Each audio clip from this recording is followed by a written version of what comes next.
샬롬 할렐루야. 로마서 10장 14에서 15입니다. 그런즉 그들이 믿지 아니하는 이를 어찌 부르리요? 듣지도 못한 이를 어찌 믿으리요? 전파는 자가 없이 어찌 들으리요?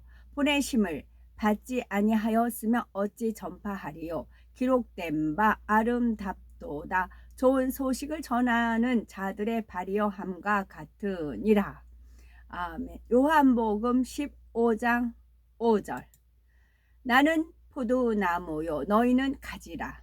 그가 내 안에 내가 그 안에 거하면 사람이 열매를 많이 맺나니 나를 떠나서는 너희가 아무것도 할 수 없음이라. 아멘. 골로새서 4장 2에서 3절입니다. 기도를 계속하고 기도에 감사함으로 깨어 있으라. 또한 우리를 위하여 기도하되 하나님이 전도할 문을 우리에게 열어주사 그리스도의 비밀을 말하게 하시기를 구하라. 내가 이 일 때문에 매임을 당하였노라. 아멘.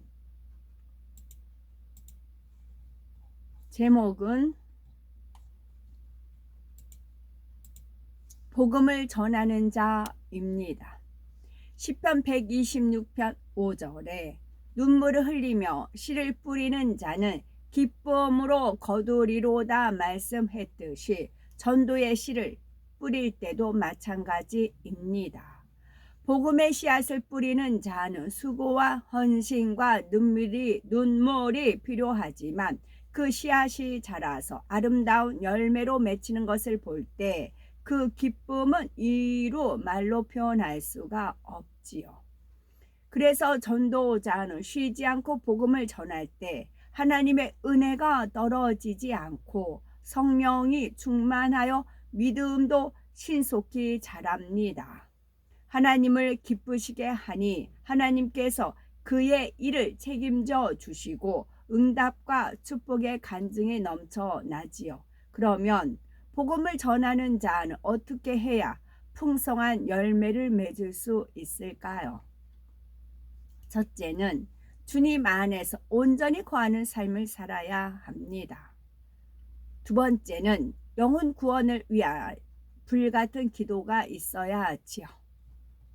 자, 첫째는 복음을 전하는 자는 어떻게 해야 풍성한 열매를 맺을 수 있을까요? 첫째는 주님 안에 온전히 거하는 삶을 살아야 합니다. 예수님께서는 어떻게 해야 영적인 열매를 잘 맺을 수 있는지 그 비결을 알려주셨지요. 요한복음 15장 4절에서 5절을 보면 내 안에 거하라 나도 너희 안에 거하리라. 가지가 포도나무에 붙어 있지 아니하면 절로 과실을 맺을 수 없음 같이 너희도 내 안에 있지 아니하면 그러하리라. 나는 포도나무요 너희는 가지니 저가 내 안에 내가 저 안에 있으면 이 사람은 과실을 많이 맺나니 나를 떠나서는 너희가 아무것도 할 수 없음이라 하셨습니다.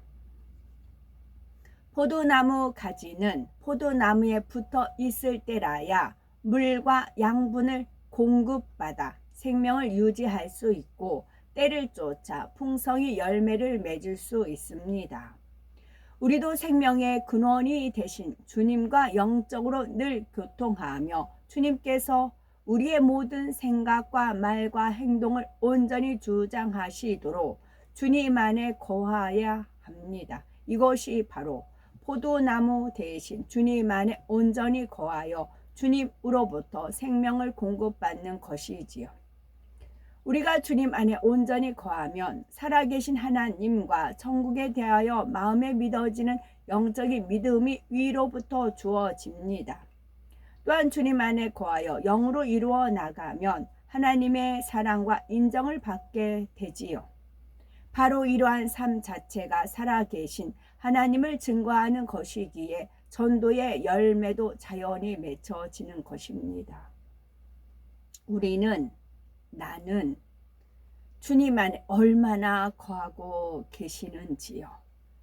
전도의 열매가 얼마나 잊혀지고 있는지 살펴보면 스스로 점검할 수가 있습니다. 나는 사명이 많고 바빠서 전도할 시간이 없는데요 라고 할 수 있을까요? 이것은 변명에 불과합니다. 포도나무에 단단히 붙어있는 가지가 열매를 주렁주렁 맺듯이 주님 안에 거하는 만큼 살아계신 하나님이 증거되며 전도의 열매도 아름답게 맺히기 때문입니다. 여기서 명심할 것은 때를 얻든지 못 얻든지 전하되 먼저는 전도자 자신이 하나님의 말씀을 믿고 순종하며 마음의 악을 버리고 성결되어 나가는 영적인 충성이 있어야 하지요. 그럴 때 우리 안에 하나님을 향한 주님에 대한 확고한 믿음이 생깁니다.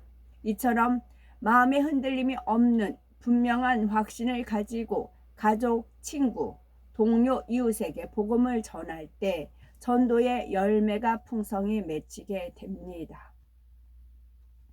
요한복음 1장 41절을 보면 안드레가 먼저 자기 형제 시몬을 찾아가 우리가 메시아를 만났다며 전도함으로 장차 시몬은 예수님의 수제자 베드로가 되지요. 안드레는 정확하게 예수님이 누구신지 알았고 그에 대한 확신을 가지고 있었기에 담대히 복음을 전할 수 있었습니다. 이처럼 확고한 믿음을 가지고 전도할 때 그 열매가 하나님께서 인정하실 만한 열매가 되지요. 뿐만 아니라 주님 안에 거하는 사람은 일상생활 속에서 현실을 바라보지 않고 모든 것을 믿음의 눈으로 바라봅니다. 그래서 마음에 성령의 충만함이 오고 항상 기쁨이 넘치며 감사가 떠나지 않습니다. 하나님께 아름다운 마음의 향이 올라가고 보는 이들에게 은혜를 끼치니 이방인들도 저 사람을 보니 하나님을 믿고 싶다, 나도 교회에 가고 싶다는 마음이 들게 되지요. 이처럼 하나님께서는 주님 안에 거하는 사람에게 함께 하시는 증거를 보여주시는 것입니다. 마가복음 16장 20절에 제자들이 나가 두루 전파할세 주께서 함께 역사하사 주님께서 함께 사역하시사 그 따르는 표적으로 말씀을 확실히 증거하시느니라 하신 대로 믿는 자에게는 따르는 표적이 나타납니다. 이렇게 믿음에 확신한 증거가 있을 때 말로만 전도하는 것보다 힘있고 권세 있는 말씀으로 전도할 수 있지요. 그러므로 전도자가 얼마나 주님 안에 거하느냐에 따라 맺어지는 전도의 열매가 다릅니다. 하나님께 영광을 돌리는 것이 다르며 상급으로 쌓이는 것이 다르지요. 포도나무에 든든히 붙은 가지와 같이 주님 안에 온전히 거함으로 분명한 마음의 확신과 믿음의 증거들을 소유해야 되겠지요. 또한 두 번째는 영혼 구원을 위한 불같은 기도가 있어야 합니다. 전도는 사람의 힘이나 노력으로 되는 것이 아닙니다. 영혼 구원은 영계의 싸움이므로 원수마귀 사단은 자기의 소유인 영혼들을 빼앗기지 않으려고 애를 씁니다. 이때 원수마귀 사단의 역사를 막고 하나님의 은혜와 능력을 끌어내리는 것이 바로 기도이지요. 골로새서 4장 2절에서 3절에 사도 바울은 기도를 항상 힘쓰고 기도에 감사함으로 깨어 있으라. 또한 우리를 위하여 기도하되 하나님이 전도할 문을 우리에게 열어주사 그리스도의 비밀을 말하게 하시기를 구하라. 내가 이것을 위하여 매임을 당하였노라 했지요. 즉 전도는 기도를 통해 전도의 문이 열려야 십자가에 담긴 그리스도의 비밀을 전할 수 있고 영혼들을 구원해낼 수 있습니다. 기도는 너무나 중요하기에 수많은 교회를 세운 복음의 전도자 사도 바울이라 할지라도 옥중 서신을 통해 영혼 구원을 위한 중보 기도를 부탁한 것이지요. 이러한 영계의 법칙을 잘 모르는 사람은 자기 힘으로 전도해 보다가 당장 열매가 맺히지 않으면 실망하는 것을 볼 수 있습니다. 혹은 한두 번 전도하다가 마음문을 열지 않으면 이 영혼은 안 되나 보다 하고 포기해 버리지요. 그러나 구원은 오직 하나님께 달려 있음을 알아야 합니다. 그러므로 전도자는 순종함으로 열심히 복음을 전파하되 무엇보다 불같은 기도를 통해 하나님께서 역사해 주시기를 구해야 하지요. 아무리 좋은 계획을 세우고 추진한다 해도 기도 없이는 참된 열매를 맺지 못합니다. 불같은 기도가 없이 내 생각 속에 하는 것은 하나님의 보장을 받을 수 없습니다. 사복음서를 보면 예수님께서도 공생애를 시작하시기 전 40일 금식 기도를 먼저 하셨지요.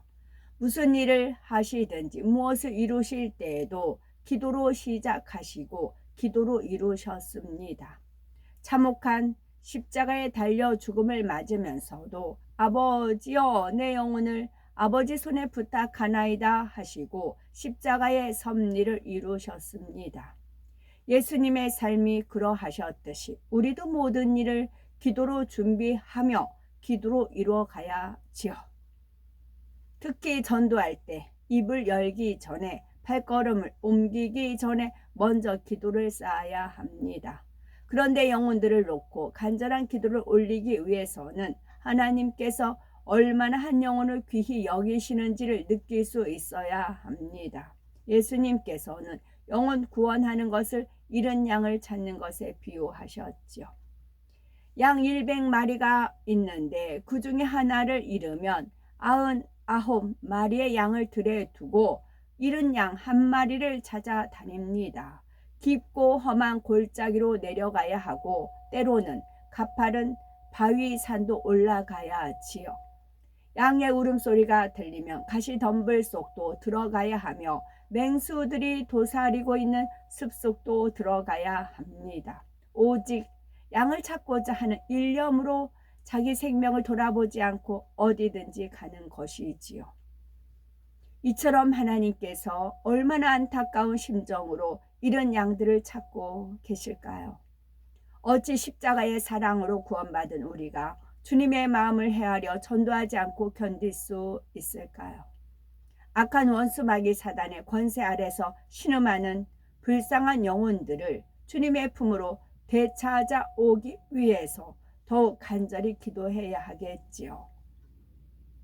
그리하여 로마서 10장 14에서 15절에 그런즉 너희가 믿지 아니하는 일을 어찌 부르리요 듣지도 못한 일을 어찌 믿으리요 전파하는 자가 없이 어찌 들으리요 보내심을 받지 아니하였으면 어찌 전파하리요 기록된 바 아름답도다 좋은 소식을 전하는 자들의 발이여함과 같으니라 하신 말씀대로 예수 그리스도를 전하는 복된 입술과 아름다운 발이 되어 풍성한 열매를 거두는 우리가 되셔야 되겠습니다. 포도나무는 예수 그리스도를 비유적으로 일컫는 표현입니다. 예수님께서 자신을 포도나무에 비유하신 이유는 무엇일까요? 이스라엘에서 포도나무를 흔히 볼 수 있고 포도나무에서 난 포도즙이 예수님의 보혈을 상징하기 때문입니다. 또한 열매를 많이 맺는 특성 때문에 포도나무에 비유하셨지요. 포도나무 가지에 포도송이가 맺히듯이 하나님의 자녀들도 예수 그리스도와 믿음으로 연결되어 영혼이 잘되는 축복을 받으면 성령의 열매, 사랑장, 팔보, 빛의 열매와 같은 영적인 열매를 맺힙니다. 이처럼 주님 안에 거할 때라야 생명을 얻고 많은 열매를 거둘 수 있지요. 여담입니다. 우리가 천국에 가면 지금은 세계에 3인종이죠. 백인, 황인종, 유색인 이렇게 나뉘잖아요. 근데 똑같이 백옥과 같은 피부로 다 바뀝니다. 천국 백성은요. 그리고 눈도 갈색, 파랑색, 이제 그게 눈동자가 다 틀리잖아요. 근데 다 일괄적으로 파란 눈동자입니다. 파란 하늘과 같은 이제 이렇게 지금 파란 꽃으로 꽂혔네요.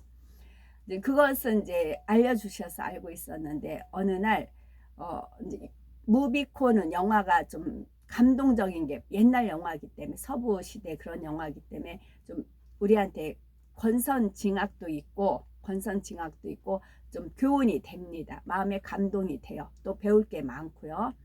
또 화려한 의상 같은 경우는 천국에서 저런 의상, 또 화려한 집 같으면 맞아, 천국에 가면은 저런 궁전에서 살아, 또 말이 달리고 하면은 맞아, 나 천국 가면 말 타. 그렇게 이제 많이 저는 그런 걸 통해서 공부가 됩니다. 그런 중에 어느 날 주님께서 엘리자베스 테일러가 어릴 때 나온, 그래도 좀 나이가 많지 않은 어릴 때 1947년도에 제작한 영화가 있었어요. 근데 엘리자베스가 딱 비치는데 어머, 눈동자가 파란색인데 그렇게 예쁠 수가 없어요. 그래서 어머, 주님, 저 눈동자예요? 그랬어요. 그래서 제가 그 엘리자베스 타일러가 이제 만약에 제가 캡처해가지고 되면은 제가 한번 올려볼게요. 가능할지 어쩔지 모르겠어요. 우리가 천국에 가면 그렇게 맑고 깨끗한 파란 눈동자를 소유한답니다. 아멘.